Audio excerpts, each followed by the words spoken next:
Evening. Hope you're all well. Today we're learning Maseches Gittin Daf Chaf Beis. And in fact, as you can see, Chaf Beis and Mid Beis is pretty short. We're actually going to be pushing to the Mishnah on Chaf Gimel Amid Aleph today, because the next couple of blot are just a drop longer. So it made more sense to push today than it does tomorrow. And it's still going to be pretty rapid. The Gemara is going to move pretty quickly. Not terribly complicated Gemaras, but let's get started. Chaf Beis Amid Aleph on the second line. We had just been discussing a case of an Otzitz Nakuv, and whether or not that was considered to be attached to the ground or not. We're going to dig into some of those sugyas today.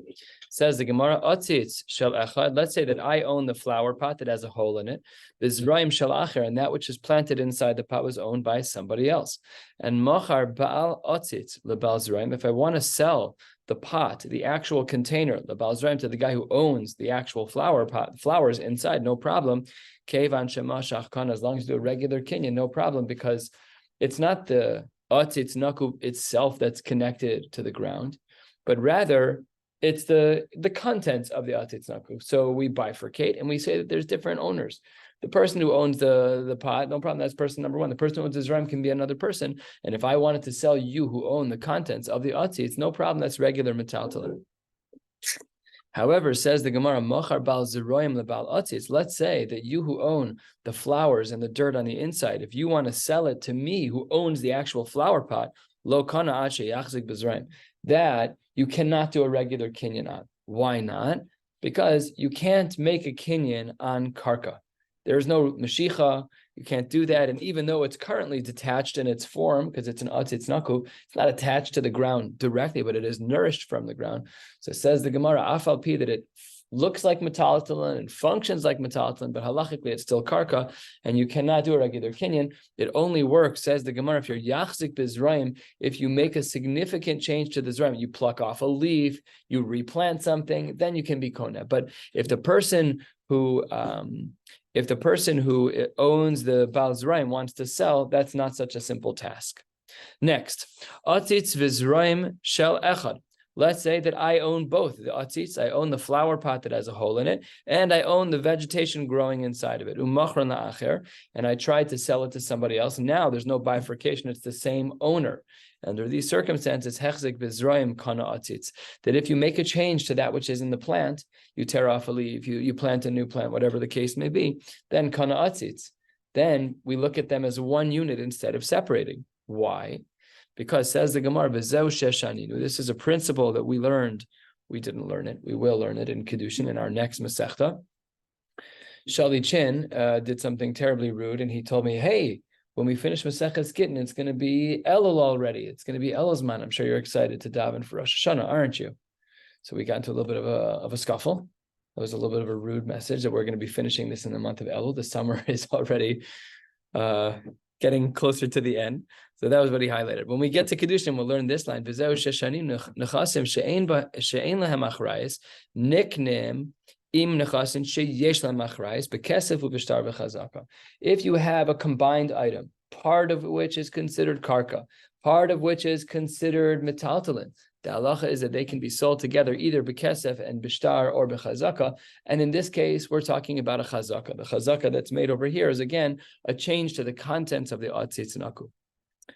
Let's say hechzik be'otzitz. Now, normally the otzitz is metaltalin, but let's say that you try to make a change to the otzitz itself. You chip it, you paint it, you do something to the otzitz itself. Well, that's not how you're kona an otzitz. The otzitz itself is metaltalin. So then the halacha is, if you do that, af otzitz lo kana ad sheyachzik bezraim. If there's one owner of the flower pot and the contents of the flower pot, the halacha is you cannot make a kinyan by doing anything to the otzitz. You must make that chazaka only by the flowers itself. Nikvu ba'aretz. Let's say that the whole of the flower pot is pointing to Eretz Yisrael. V'nofa b'chutz la'aretz, and that which is growing out of the flower pot, we're literally standing at the border, is hanging over into chutz la'aretz. This is a machlokes. Abaye Amar, we're a quarter of the way down on Chaf Beis Medaf. Abaye says, Basar nekavo azlinan, we follow the whole of the pot, and the whole of the pot is in Eretz Yisrael. That means you'll be chayiv meiser, whatever the halachos are for the vegetation that's growing inside the pot. Rava Amar no basar nofo azlinan, we follow the growth. So if the growth is on the Jordanian side, whatever, the Egyptian side, whatever is not Eretz Yisrael, that's what we would follow. And then it would be pater from mice, or whatever the case may be. And the Gemara qualifies, b'de ashrush, if the flower pot actually has connected roots from the flower pot to the ground. B'de ashrush, where there's shrashim, kule alma lo pligi. Nobody argues. Even Rava, who says that the vegetation, when it hangs over into chutz la'aretz, even there, he would only say that if the roots were not connected from the atzitz nakuf to the ground. But if the roots were connected from the atzitz nakuf to the ground, everyone agrees that that's Eretz Yisrael. Ki pligi, when is the machlokes b'de lo ashrush? Only where the atzitz nakuf is only nourishing through the air. But if it's not nourishing through the air and it's nourishing directly, there is no machlokes. Even Rava would agree that it would follow the nekev and it would be considered like Eretz Yisrael. And the Gemara questions this qualification. Uvede ashrush lo pligi. You think that when it is in fact rooted, when we see a root growing from the atzitz nakuv, winding down to the ground and implanting it to the ground, you think there's no machlokes over there? I'll show you one. Says the Gemara, v'hatnan, shtei ginos zu al gav zu v'yerak ben time. If you could imagine, there's a huge landscape and there's a plateau. The lower plateau is your garden, and then there's just earth that goes straight up, and then there's a second higher plateau, and that's my garden. And in the wall is some vegetation that's growing out. Who owns that? So says the Gemara, this is a machlokes tanoim. Rav Meir Omer Shel Elyon, the yerek bein taim, the yerek that's growing on that wall, belongs to the person who owns the upper plateau, and Rabbi Huda Omer Shel Tachton, that it belongs to the lower plateau. So there it seems to be that we do have a machlokes about where something is rooted versus upper versus lower, similar to the atzitz nakuv and to the ground as we saw earlier. Yet we wanted to say over there that there was no machlokes by shrashim, yet here we see that there is. Says the Gemara, it's different over there. Over there, it's not our machlokes. The Gemara says a third of the way down, Hasam kidikotani taima. We have a brisa. We have a specific answer that's expressed in the Tanaim about this topic. Amar Rav Meir, Ma'im yirtze elyon litolas afaro ein kan yerek. That if the person who owned the upper plateau decided to dig up his whole upper plateau until it's level with the lower plateau, what would happen to the vegetation and the sidewall? Gone. So that seems to be that because the person on the upper plateau has the right to dig out and lower his plateau to the ground, it must therefore be that the yerek ben atayim, that the vegetation that's growing out of the sidewall, must belong to the person on the upper plateau. And therefore, ein kan yerek. However, Amar Yehuda, no, I could argue the other way. Ma'im yirtzeh hatachton lemalo says ginaso afar. Let's say that I wanted to raise the lower plateau. I get truckload after truckload of dirt, and I raise the floor of my lower plateau to meet your upper plateau. What happens to the vegetation in the sidewall? Gets covered by the trucks, gets covered by all the dirt. So therefore, ein kan yerek. So there the machlokes is not really related to our shaila of ashrush of atzitz. That's not the same machlokes. There we're talking about ownership. It's not the same thing. So the Gemara then tries to ask again from another source, ve'akati, but still I have the same question. The ashrush lo pligi. Would you say that Rava and Abaye are not arguing in a case where there is plants that have rooted already? V'hatanya, the Brisa says, Elon, if you have a tree, miktaso ba'aretz umiktaso b'chutz la'aretz. Part of the tree is inside the borders of Eretz Yisrael, and part of the trees are outside of the borders of Eretz Yisrael. So the halacha is tevel v'chulin me'uravin zebo zed divrei Rebbe. Part of the tree is tevel, part of the tree is chulin. Part of the tree is forbidden foods, part of the tree is permissible foods, and it's all me'urav. We don't know where each fruit got its nourishment from. It's all going to be problematic. Rashba gomer hagadol b'chiyuv chayav hagadol b'pater pater. Depends where it grows. So there we see that there's b'da ashrush, we see that things are rooted, and we still see a machlokes. Why wouldn't we say that if it's at least partially rooted in Eretz Yisrael, why wouldn't we say that it all belongs to Eretz Yisrael? That's what we assumed and presumed by the case of the Atzitz Nakub, where there was a root growing from there to the ground. So the Gemara says, the Gemara says, my love, isn't it the case that mixas nofo ba'aretz and mixas nofo b'chutz la'aretz? Isn't it the case that part of the tree, the branches are hanging over into Eretz Yisrael and part are not? And really its roots are in Eretz Yisrael. And therefore, Kasha and our Gemara, because our Gemara wanted to say that there was no machlokes Abaye and Rava, b'da ashrush, yet seemingly over here we do have a machlokes. Says the Gemara, no, lo. Miktsas shrashin ba'aretu miktsas shrashin b'chutz la'aretz. Actually, the tree is planted perfectly on the borderline. perfectly. And let's say that there was a nice orange dotted line to delineate. We have Chutz La'aretz to the right, we have Eretz Yisrael to the left, and the tree is planted literally with the line running right up to the middle of the tree. So there, how do we understand this machlokes? Why is it that there's a machlokes about what should happen with this tree? So says the Gemara, "Umay time of the Rashbag." What is the reason why Rashbag, where he says that whatever is going to be chayiv and meiser will be chayiv, and whatever will be pater will be pater? Because he says the mafsik tzunma. The Rishonim here explain that we're talking about a very clear rock formation that's splitting the tree underneath.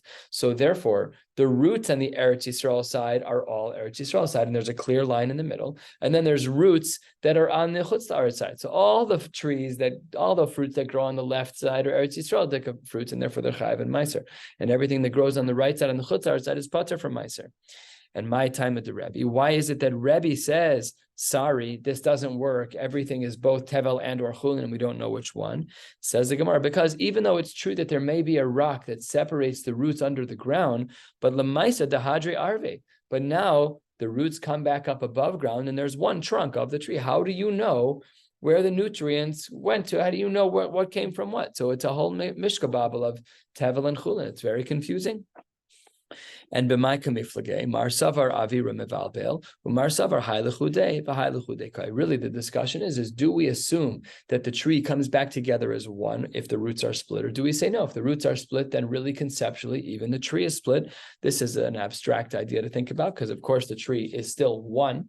We're not. Sometimes you see trees that have different limbs, right? There's a tree on this block that has, multiple trees growing out. That's different. That's not what we're talking about. We're talking about a tree whose roots were split over the orange line, half in Chutz La'aretz. Then the tree gets back together in one trunk, and then it branches out into fruits. So there's a machlokas there if we say that they combine or don't combine. That brings us to the two dots. 3/4 of the way down, Rabbi Yehuda ben Beseira Omer. Rabbi Yehuda ben Beseira told us that in regards to certain kinds of paper that can be erased or parchment that is unfinished, he said you're not allowed to use that for a get. Amar Rav Chia bar Asi Mishmei Deula Gimel Orosein. There are 3 types of leather, and maybe more accurately, there are 3 stages of preparation of leather: matzah, chipa, v'diftera. Let's go through each of them. Matzah is kemashmo. Matzah is very basic, just like matzah, the cracker, which is delo maleach v'lo kamiach v'delo afitz. The parchment is not salted, which was one of the parts of treatment of parchment, and udelo kamiach, there was no flour, which was not a way to treat the flour, the parchment, and v'lo afitz, they hadn't treated it with this gallnut juice that prevents it from being erased. And lamai hilchasa, why is it that we need to delineate this level of lack of preparation of parchment? Because, says the Gemara, lehotzas Shabbos, if you grab parchment on Shabbos and you carry it from a Reshus HaRabim to Reshus HaYachid or Dalet Amos Reshus HaRabim, what will you be chayav on for carrying? Well, it depends on what level of production the paper is in. If it's matzah, then v'kama shiur kedei katani Rav Shmuel bar Yehuda kedei latzur mishkal katana. It's just to cover up a tiny little weight. What does this mean? V'kama amar Abai ki riva de pumpadisa.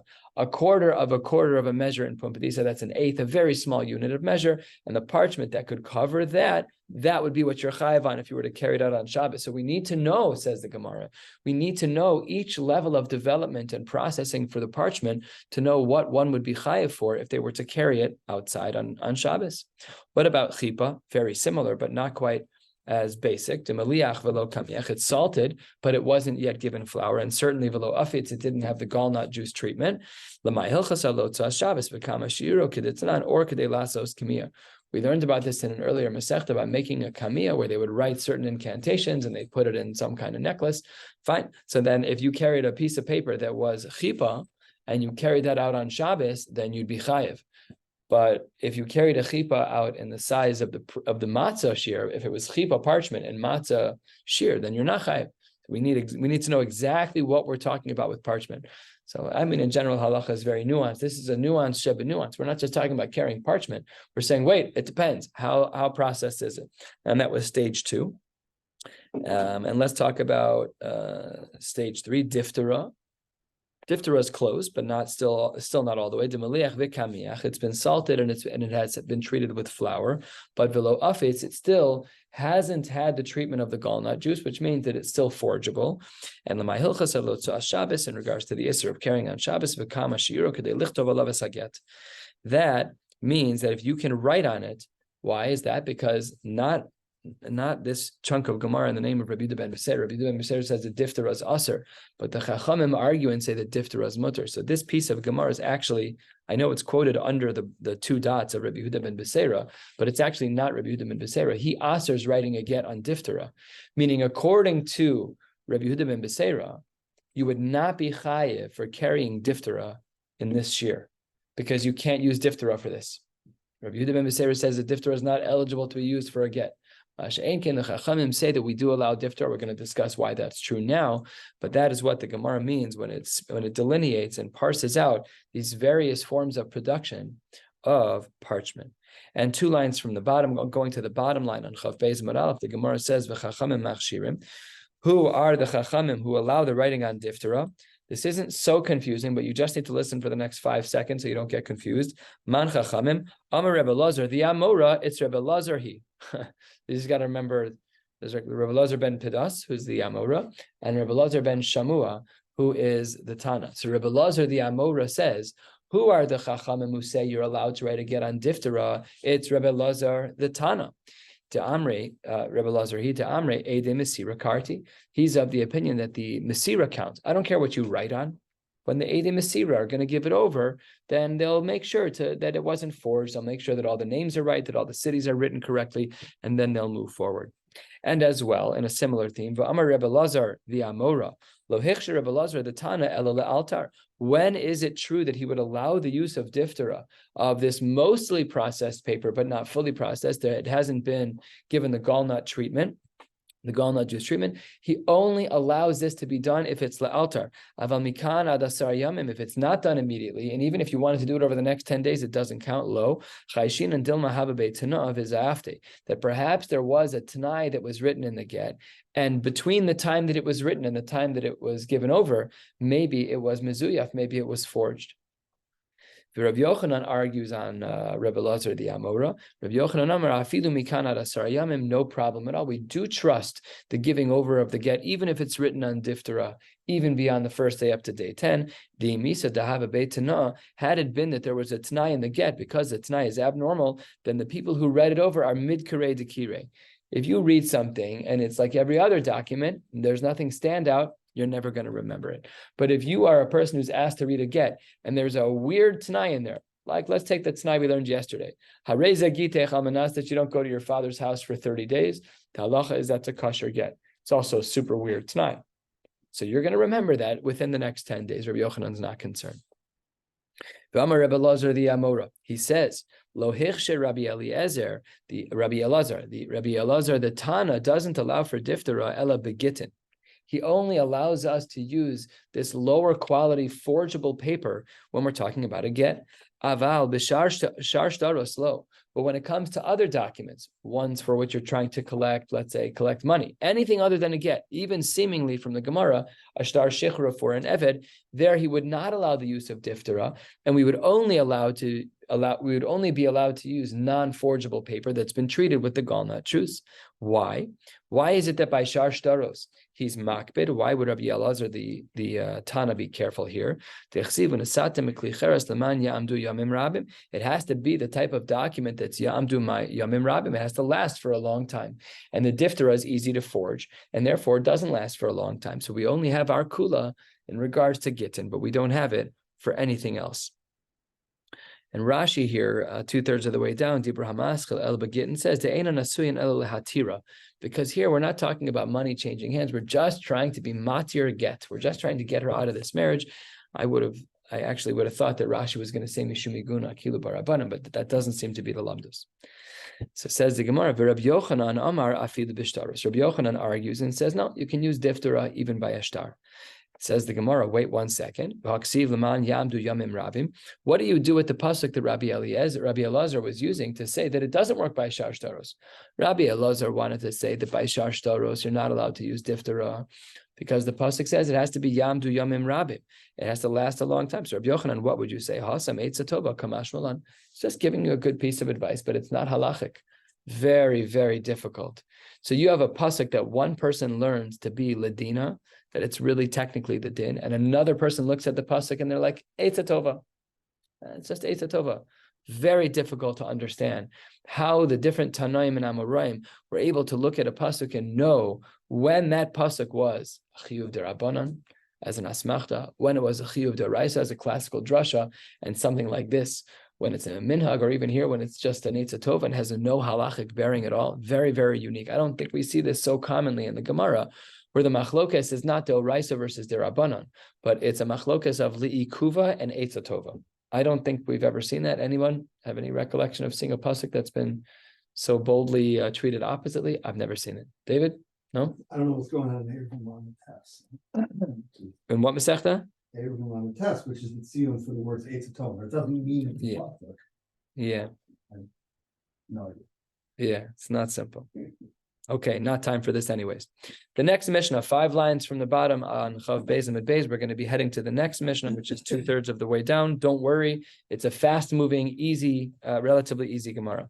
Hakol ksher and lichtov es haget. Anyone's allowed to be the author of a get. Afilu chereshot v'katan, no problem at all. And as well, the Gemara says, Ha'isha koseves as gita v'ha'ish koseves shovaro, that a woman can write her own get and a man can write his own receipt. She'ein kiyum haget ela v'chosamav, because the only thing that actually brings about the result on the documentation is the signatures, and therefore, seemingly, we don't care who writes the get. Says the Gemara, wait 1 second, the people in the beginning of our Mishnah, who we said are kosher to write a get, is a cheresh, shota, and a katan. I can't believe this just happened. Today I tried to hire someone. She was a chereshes. I've never heard of that. She couldn't speak, couldn't hear, nothing. I've never met anyone like that. And I asked to schedule a Zoom. It was a very awkward texting dialogue because she wrote back, she wrote back, I'm deaf and I'm dumb. This is what she wrote back to me in the text message, which is very uncomfortable when you're on the receiving end of that. And I didn't know if that was like medical term. I can't imagine if we change the name of the Cleveland Indians, we have to change the name of deaf and dumb. Like, it's too severe. So I wrote back very kindly, deaf, I understand. Dumb, I've seen your accomplishment. I didn't know what to do. I was like so uncomfortable. And she was like, thank you. I don't know. It was like so awkward. I don't know. So I met a chereshes today. Anyways, the Gemara says that a cheresh counts. Asks the Gemara, how could they be a cheresh? They have no das. That's the most classical ABCs thing in Shas, that a chereshot b'katan have no das. Says the Gemara, don't worry. Amar Rav Huna, top of Chav Gimel, Amar Aleph, Husha gadol omed al gaba. Don't worry, you have someone who is not a chereshot b'katan standing over the cheresh shota or katan, making sure that they do everything correctly. Okay, this is unique. If you look in Rashi, Rashi brings the subtext of what's going on here. Rashi says, top of the page, he says, Ve'omer lo ksov l'tzorech ploni. He says, you need to write this lishma for person X. You're standing over a chereshot of a katan, telling them that this needs to be done lishma. Okay, let's continue. Amar le Rav Nachman elameata. If it's true that a chereshot of a katan are trustworthy as long as a gadol is omed al gabav, then oved kol chavim v'Yisrael omed al gabav hachanami de kosher. Perhaps we should entertain the possibility that a goy could also write a get, and we'll just do the same thing. We'll have a Yisrael omed al gabav and say, listen, shegets, just remember that this get is for person X. Says the Gemara, and if you want to say that this havamina is real, it's not, because v'hatanya oved kol chavim pasol. And says the Gemara, what's the concern? Oved kol chavim l'daite denafshe avid. He can't be trained to do anything lishma. He's going to have his own motives, and they are not going to be the motives that the Yisrael tells him. And then, much as it is the case that Rav Nachman presented this shita, we now see a 180 degrees flip. Hadar Amar Rav Nachman lav milsihi de amre. That which I just said, that an akum is not allowed to write a get, I'm wrong. I'm sorry. That which we know that an oved kochavim is not allowed to do hava, he's not allowed to bring a get, he's not allowed to be a shliach. What do we infer from there? Mechlal de le'inyan ksiva kosher. Rav Nachman makes a wild diuk from the fact that you can't use a shliach, a goy for a shliach, that you therefore can use a goy to write the shtar of the get. That's a crazy inference. The Gemara throws the brisa that we would expect the Gemara to throw. What happened to the Gemara 3 lines ago? For Tanya, oved kochavim pasol. Says the Gemara, when do we say that an oved kochavim is pasol to write a get? That's Rabbi Elazar, he da'amrei edem esira kartu v'inen ksiva lishma. The only reason why anyone would ever say that an akum is not allowed to write a get is if you hold like Rabbi Eliezer, who holds of Ede Mesira Karti, and therefore the get has to be written Lishma. And for sure, the goy can't do it Lishma. But if you hold like Rav Meir of Ede Chasima Karti, we don't even care if the get is Lishma, and even a goy could write a get, which is a huge chiddush. Huge chiddush. Amar Rav Nachman, and I can prove it to you. He says, "Haya Rav Meir, Haya Omer Haya Rav Meir, Afilu Mitzao Be'ashba." Chasma v'nasna l'kasha. Rav Meir, who remember holds Ede Chasima Karti, he says that if we find a get in the garbage and it has the husband's name that we need and the wife's name that we need and the city of the wife and the city of the husband, all the information is there. It's mamish. Perfect, but for the wrong couple. It was written for couple A. I found it in the garbage. They repaired their marriage. The couple across the street is the same exact names. So then the Gemara says, in the name of Rav Meir, that works perfectly. Why? Because there's a machlokas, Rav Elazar and Rav Meir, in regards to whether we say Ede Chasima Karti, Ede Mesira Karti. If you say Ede Mesira Karti, that's why we don't trust the goy.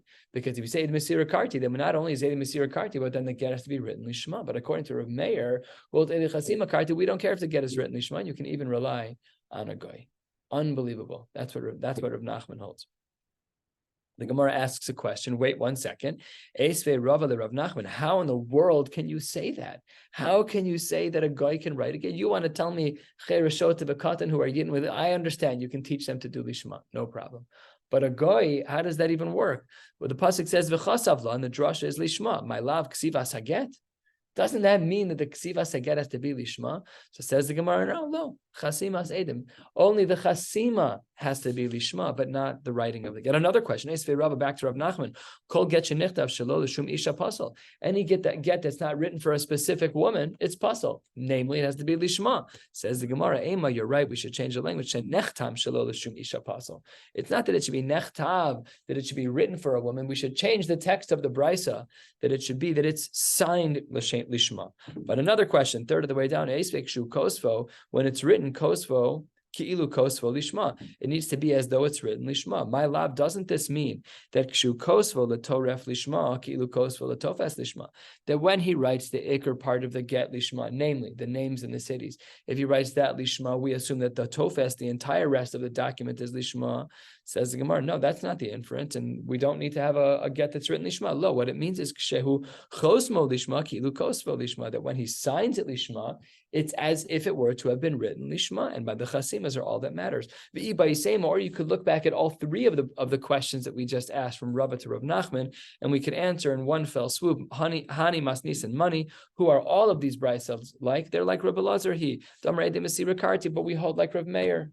So therefore, Rav Nachman is able to stand strong and hold his shita that a goy is able to write the shtar of a get. As long as the chasima was done properly, a goy can write a get.